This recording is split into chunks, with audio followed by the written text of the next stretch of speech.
ఇప్పుడు second one ఏమి ఇచ్చిండు అంటే సెకండ్ వన్ క్వశ్చన్ ఏమి ఇచ్చిండు, check whether given points 3, -2, -2, 8, 0, 4 in a plane are collinear అన్నాడు. అసలు కొలీనియర్ అంటే ఏందన్నా అంటే ఒకటే లైన్ మీద పాయింట్లు ఉండు. ఇక్కడ పాయింట్లకు పేర్లు ఇవ్వలేడు కదా. సో నేను let a of 3, -2, b of -2, 8, c of 0, 4 be the given points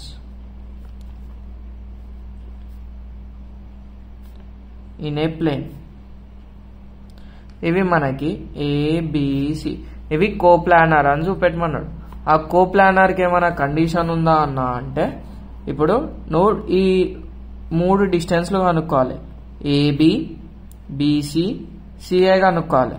ఇవి ఎట్లా వస్తాయి అన్న అంటే ఇంట్లో వాల్యూస్ ఎట్లనన్నా రావచ్చు, 1, 2, 3 రావచ్చు. అంటే 2 డిస్టెన్సెస్ని యాడ్ చేస్తే థర్డ్ డిస్టెన్స్ వస్తే మనం దాన్ని కోప్లానర్ అంటాము, కొలీనియర్ అంటాము. లేకపోతే area of triangle is equals to 0 అయిందనుకో దీన్ని గిట కొలీనియర్ అంటాం. కోప్లానర్ కాదు కొలీనియర్ అంటాం. సో ఇది రఫ్ వర్క్, అంటే ఇది కొలీనియర్ అంటే తెలవాల్సిన కండిషన్. ఇప్పుడు ఇందులో ఏం చేసామంటే ఏరియా ఆఫ్ ట్రయాంగిల్ తీసుకుంటా. Area of triangle equals to formula తెలుసుగా, half mod x1 into y2 minus y3 plus x2 into y3 minus y1 plus x3 into y1 minus y2.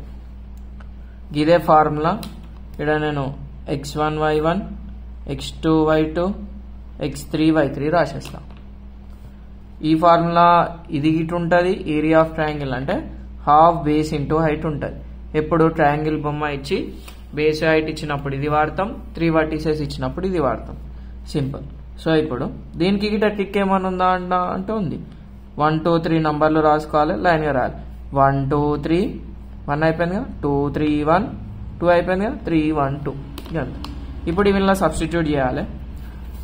Substitute చేసేటప్పుడు జాగ్రత్తగా చేయాలి. ఇప్పుడు 3 into y2 8 minus y3 4 plus x2 into -2 into y3 4 minus y1 -2 plus x3 into y1 minus y2 -2 -8 1/2. Maximum మనకి కొలీనియరే వస్తాయి. 3 into 4 plus of -2 into 4 plus 2 plus 0 12 -2 into 6 12 minus 12 0 అంటే ఏంది మనకు answer 0 వచ్చేసింది. Therefore area of triangle ABC equals to 0, A, B, C are collinear. దీనికి second method గిట వేసేద్దాం కదా, అయిపోతుంది. సెకండ్ మెథడ్ ఎందుకంటే ఏ కాన్సెప్ట్ గుర్తుంటే దాంతో చేసేసేయి. ఏ పాయింట్ రాసుకో, same solution A of 3, -2, B of -2, 8, C of 0, 4 be the given points.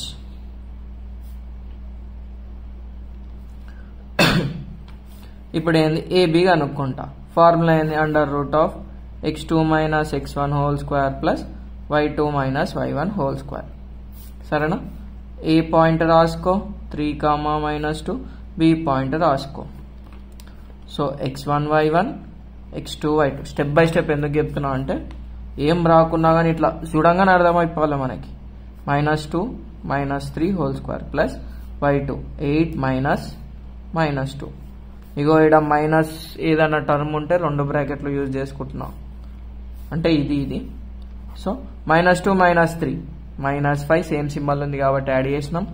Plus 8 + 2 whole square minus into minus 10 minus into minus plus -5² అంటే -5 into 5 minus into minus plus 25 plus 10² 25 plus 100 అంటే ఏంది √125. 125 అంటే ఏమో ఉంది 5³ అనుకుంటా. 125 LCM చేరి 5 2s are 10, 5 5s are 5 5s are. So 5 square into 5, 5 root 5. Same ఇప్పుడు బీసీకి చేయాలి. Under root of same formula. So నేను డైరెక్ట్ సబ్స్టిట్యూట్ చేసేస్తా. C of 0, 4 x1 y1 x2 y2 x2 minus x1 0 minus of minus 2 whole square plus 4 minus 8 whole square minus of minus plus 2 square 4 minus 4 whole square 4 plus 16 అంటే route 20 name రాసుకోవచ్చు. 4 5s are. So 2 root 5 BC. CA గిట్ ఇళ్ళనే ఇరికిచ్చేద్దామా? CA ఇరికిచ్చేద్దాం. ఇంకేం చేస్తాం? C point ఈయన ఉంది, ఏ పాయింట్ రాసుకో. ఏంది? x1 y1 x2 y2. So under root of x2 3 minus 0 whole square plus ఇక్కడ మధ్యలో ప్లస్ రాసుడు మర్చిపోతారు, గుర్తుపెట్టుకోరు. ఫార్ములాలలో మిస్టేక్ రాయకూడదు. -2 - 4 whole square 3 square plus -2 - 4 -6 whole square 3 square 9 6 square 36. So root 45. దీని ఏం రాసుకోవచ్చు మళ్ళా? 5 9s. సో 3 root 5 వచ్చింది. సిఏ కదా. ఇప్పుడు ఇక్కడ నేను ఏం రాసా అంటే, వేరే పేపర్ తీసుకుందాం. నేను ఇక్కడ ఏం రాసా అంటే, హియర్ ఈడ ఏబి ఏమో 5 root 5 వచ్చింది, బీసీ ఏమో 2 root 5 వచ్చింది, మళ్ళా సిఏనేమో 3 root 5 వచ్చింది. Clearly AB is equals to BC plus CA.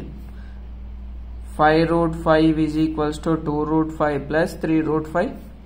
5 root 5 is equals to 5 root 5. Therefore A comma B comma C are collinear. గింతే. Thanks for watching. నచ్చితే సబ్స్క్రైబ్ కొట్టు. ఎట్లా అనిపించిందో కామెంట్ సెక్షన్లో పెట్టు.